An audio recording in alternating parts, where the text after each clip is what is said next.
Hello and welcome. I'm trying to figure out how I want this reading done today. Because I'm like, I don't really feel that good today. There's something weird going on in the ether. And I can feel it, like, massively.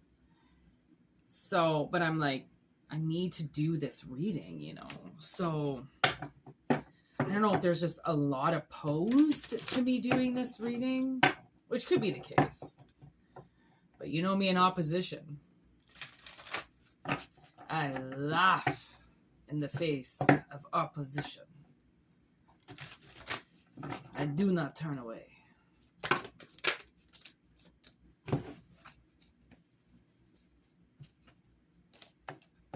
Rockin'. I tried to watch this yesterday. The Exorcist. There's this new and improved version that nobody's seen. And like, I noticed how annoyed I was with how much of it was like in the hospital. And like, I realized, honestly, there's been this like huge kind of health thing going on right now.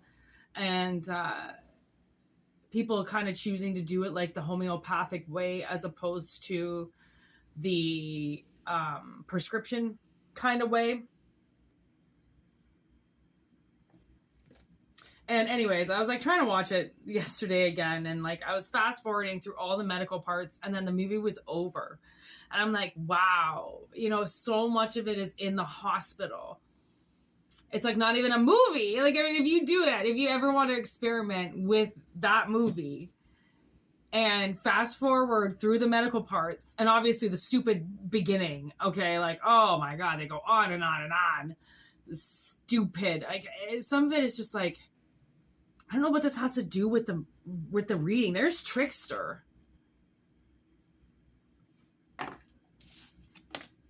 So, friendship. I don't know. I'm getting the fact that maybe somebody is, and I mean, just take this as it resonates. It's all it is analogies. Okay. If they happen to resonate with people, they do. If they don't take it like it's the end of the world. Plus it's an analogy. It needs to be broadened and so many things can come out from the analogy if it makes sense in your life. So now I'm getting, if somebody's been on some type of medication their whole life and now they don't want to be, like, for instance, I hurt myself as a kid. I ended up dislocating my hips, which then forced my spine to go crooked. And that happened when I was around like 4 or 5. And so by the age of like 10 or so, I was starting to get these migraines so bad because my spine was literally, it had been pushed up. One of my legs had been, shoved up. Really, that's what happened with my hips. One of them, the way I landed on my legs this one time I was playing as a kid, it like shot my hips up. Okay. And so that compressed my spine. So I would get these migraines that, was always blamed on me somehow, right? Like I wasn't eating enough or I was smoking cigarettes. So obviously it was the cigarettes causing me headaches. It was everything my parents wanted to blame other than something physical that was wrong with me, right? I was always to blame for everything. Okay. If I got cut from the garbage can, it was my fault. Okay. If I had a headache that day, it was my fault. Everything was always, it's Whitney's fault. I used to wake up with these nosebleeds that were so bad. My whole covers would be covered in blood and I'd have to try to clean it up before my stepmother woke up or she would yell at me that I, purposely, got blood on the sheets. And it was just like, I got just blamed for everything. Okay. And so I had to take so many pills as a kid because of so many things that were wrong with me, but my parents wouldn't acknowledge it. So I would just have to cover it up with like Advil and Tylenol just to like get through the day as like a 13-year-old kid. Okay. Whose parents claim that she has no pain. I'm not allowed to have pain because I didn't physically do something to get it. So it didn't exist in me. Right. So I would have to take all these pills, which then gave me Crohn's disease, massively ate the whole interior of my stomach.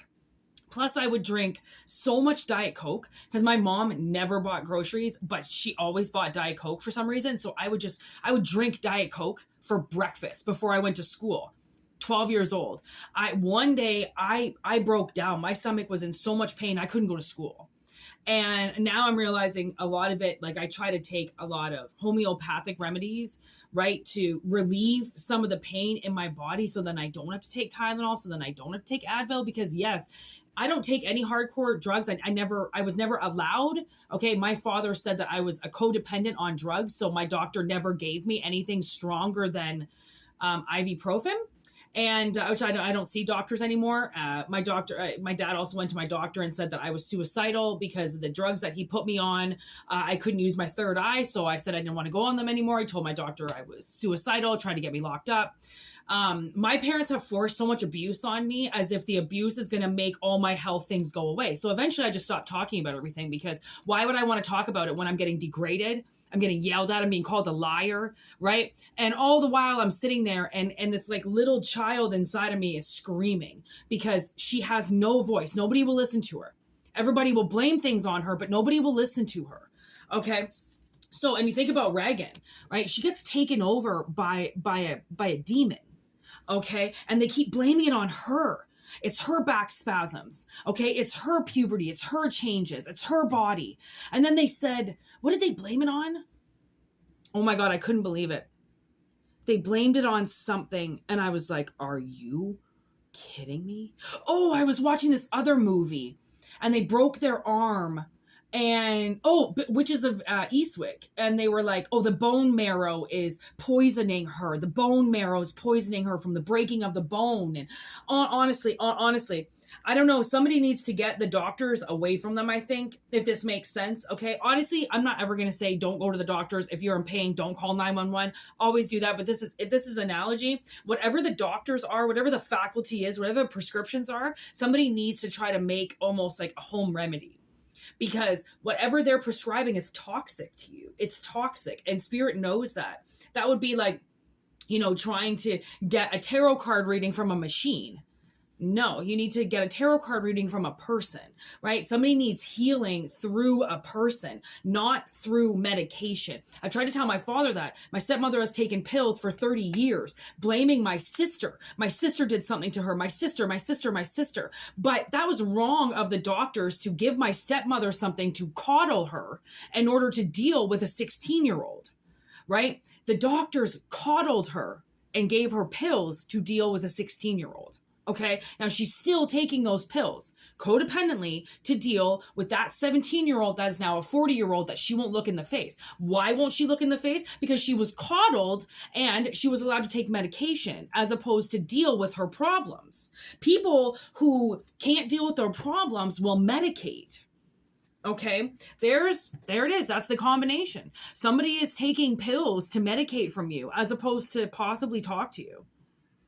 Okay. Or they're listening to all their friends. Oh, their friends don't like you. Their friends are the ones that have the problem with you. So they're listening? No, their friends are the problem. Someone's being tricked. And they're listening to people they shouldn't be listening to. And honestly, if this makes sense, there's going to be a lot of people that you're suddenly going to point at and go, I know why you said you didn't like that person. I know why you said you didn't like my boyfriend. I know why you said you didn't like my girlfriend. Because you like them. Because you don't want me to be around them. Because you like them. Because you want to tap that ass. Because you want to be a part of that. Right? People they want to benefit off of you. Okay. And say they find your girlfriend attractive. Maybe they find your boyfriend attractive. They're going to start saying things about him. I feel like this person tried to sleep with a significant other you were with and cheat behind your back, and they wouldn't do it. So now all of a sudden they're the hatred of the town. They're the ones that did something because they wouldn't fuck somebody behind their boyfriend's back. I'm just saying, their celebration. You know how much Carrie gets fucked with. Yeah, I rewatched this movie the other day too, just to, refreshify the old memories. And honestly, everyone is just messing with her. And there is like one or two people that genuinely want to be nice to her. But then there's like this leader of the pack that just thinks she's allowed to do whatever she wants because her hatred. And she's hating a woman who hates herself. She's hating a girl whose mother abuses her every day. She's hating on a girl that she has no idea about. And people will hate you if they don't understand you. People will spread gossip. They will try to get a whole school against you, wherever the school is, against you, because they don't like you. But it's not that they don't like you. They don't understand you. And that threatens them. You're threatening somebody that is around somebody that likes you. And then for some reason, they don't have enough courage inside of them to reach out and say something to you. They're listening to these people ruin their relationship with you. And it's turning them into a nightmare. It's turning them in. Look at all these lies they're believing. But it's almost like they know. They know that it's lies. They know that it's lies. And like this whole, they know that people are trying to tell them that it's love in reverse.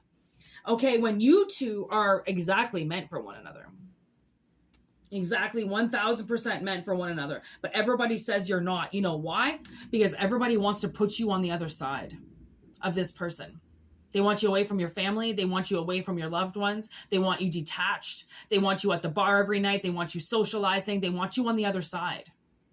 Okay. And Carol Ann, you know, she's very weak, but her family loves her. Her mother, her father, they love her. They bring her back. Okay. And this could be a resurrection of somebody's relationship coming back because they've now realized that they were listening to people as opposed to listening to themselves.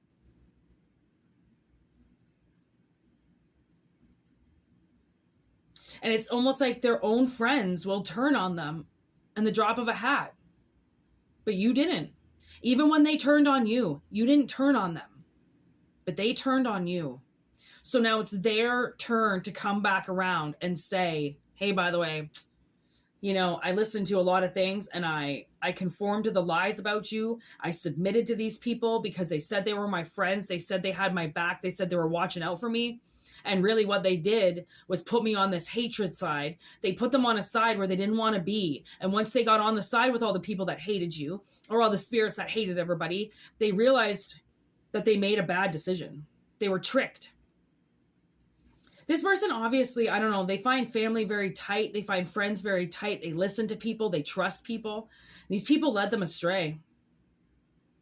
And it's like, if you know, if this makes sense, you know what I'm talking about. You know somebody who lied. And that was honestly, there was one last story. There was a woman that I worked with, okay? And she went and worked at a place and she talked so much shit about this place. And my sister had an interview coming up to work there. And I swear, somebody didn't want her getting that job. And if she had listened to everything that this girl had said about how awful this place was, and she didn't take the job, it would have been the biggest mistake of her life. She still took the job. She still went. She still worked. And what this woman had said about this place of employment, none of it was true.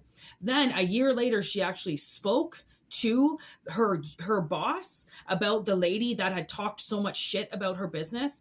And it turns out that that lady never even worked there. And if she didn't work there, how would she know to talk to shit about what she did? If she didn't work any shifts there, then she wouldn't be able to talk any shit. And she didn't. She made up things in her head that she saw on her interview. So then she could keep the job that she was at, that she was currently suspended from, where she was trying to find a different job.